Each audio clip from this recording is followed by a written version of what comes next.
Avec nous, Karine Petit, bonjour. Merci d'avoir accepté notre invitation. Vous êtes la mère génération du 14e arrondissement de Paris, là où ces terribles faits se sont déroulés. Abel Boidi, bonjour. Merci d'être Bonjour. avec nous. Vous êtes éducateur, président de l'association Tous Uniques, Tous Unis. Et Xavier Iacovelli est resté également avec nous. D'abord, Madame le maire, j'imagine que vous avez beaucoup de retours de votre arrondissement. C'est quoi le choc, la stupéfaction, la peur qui prédomine? On l'a aussi beaucoup entendu de la part de parents du 14e. C'est le choc, c'est, une douleur et une tristesse, infinie et très, très profonde et c'est aussi, beaucoup de messages de soutien donc qui me sont adressés pour, la famille, les parents d'Elias et Elias lui-même en tant que jeune, voilà. Donc on va essayer de trouver d'ailleurs, les moyens pour que nous puissions adresser, à ses parents, l'ensemble de ces messages que nous recevons. Et ce sera le débat qui va s'ouvrir. Bruno Retailleau, le ministre de l'Intérieur, l'a ouvert dès hier soir. On va regarder la réaction de Bruno Retailleau sur le réseau social X. Voilà ce que dit le ministre de l'Intérieur. On ne peut être qu'horrifié par cette violence gratuite, résultat d'une perte de repères, de l'effondrement de l'autorité.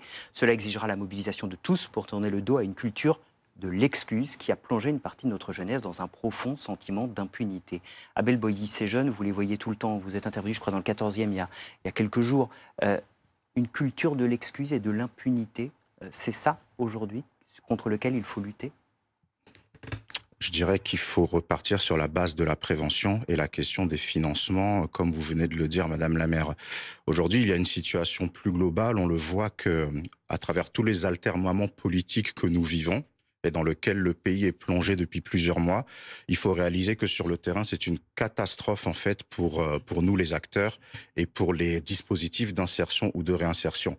Puisqu'il y a tous ces débats autour du budget 2025, vous avez énormément de dispositifs qui ferment, vous avez des associations qui sont en difficulté, on ne parlera même pas de l'état de mission locale sur certains territoires, c'est extrêmement compliqué parce que comme on ne sait pas à quelle sauce on va être mangé en termes financiers, eh ben, il y a des jeunes qui ont besoin de se réinsérer dans la société, à qui certains dispositifs disent vous deviez rentrer peut-être au mois de janvier. Ben non, on appelle les parents, on ne peut pas vous recevoir au final. Et ça, c'est la chose qui m'horripile parce que tous les politiques disent que la jeunesse, c'est la priorité. Et on voit que sur le terrain, c'est extrêmement compliqué en réalité. Cette violence extrême, elle vous surprend ou pas? Alors, en tant qu'être humain, on est toujours effaré et surpris. Mais paradoxalement, comme on a l'habitude de voir cela, on n'est pas étonné. C'est paradoxal. Ce qui s'est passé pour Elias, ça fait écho à ce qui s'est passé pour la jeune Inès au mois de Oui. décembre près de Limoges, ou pareil pour un téléphone portable, elle a pris un coup de couteau.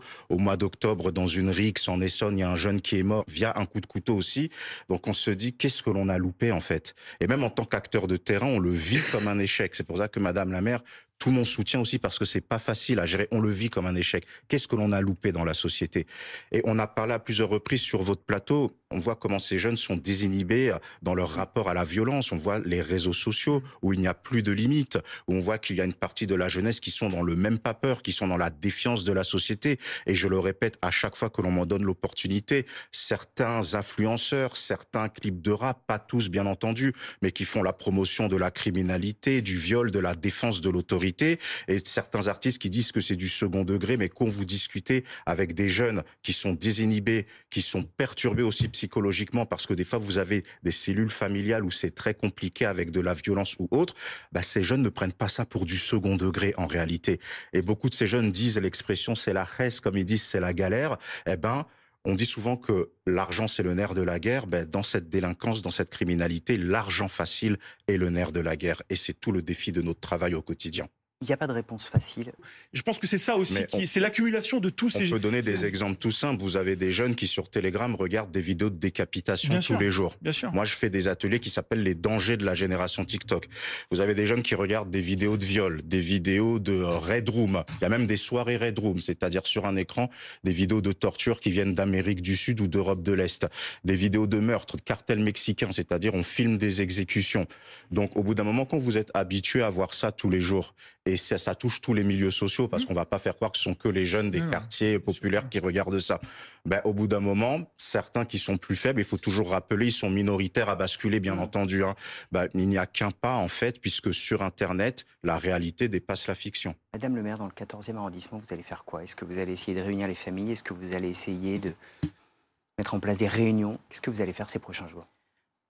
Oui, je pense d'abord, on va respecter aussi le deuil, le moment de deuil pour la famille d'Elias.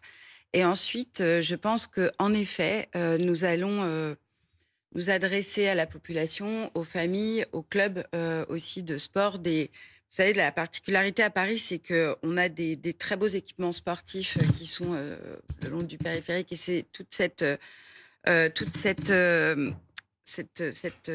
ce fil d'équipements publics auquel nous allons nous adresser. Et on va aussi essayer, avec ce choc, avec cette douleur, comme je le disais tout à l'heure, de travailler avec les familles pour leur dire ayez confiance et comment on peut aider pour retrouver la confiance.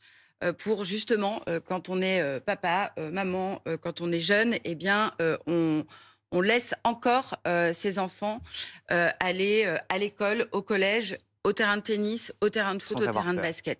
Et ça, on va le faire comme d'habitude avec les acteurs de terrain. Je veux aussi dire qu'hier, j'ai reçu par message, par SMS, un message de la ministre de la Jeunesse et des Sports et de la vie associative pour me dire que elle nous adressait tout son soutien. Je veux les remercier très sincèrement. On ne partage pas les mêmes idées, mais je les remercie très sincèrement.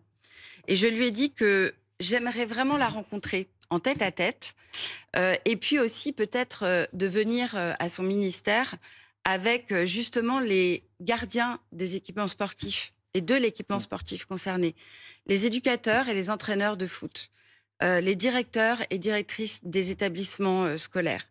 J'aimerais aussi venir avec les éducateurs de l'équipe de prévention spécialisée de ce quartier, qui font un travail vraiment remarquable. Et nous avons énormément de choses à dire à la ministre, On voit qu'il n'y a et pas de y solution. compris au ministre de l'Intérieur. On a bien compris, grâce à vous, qu'il n'y a pas de solution simple, mais que le chantier est immense. Merci beaucoup d'être venu sur le plateau du Live BFM ce matin. On va continuer évidemment à suivre l'enquête qui est en cours, ces 2 gardes à vue qui se poursuivent ce matin.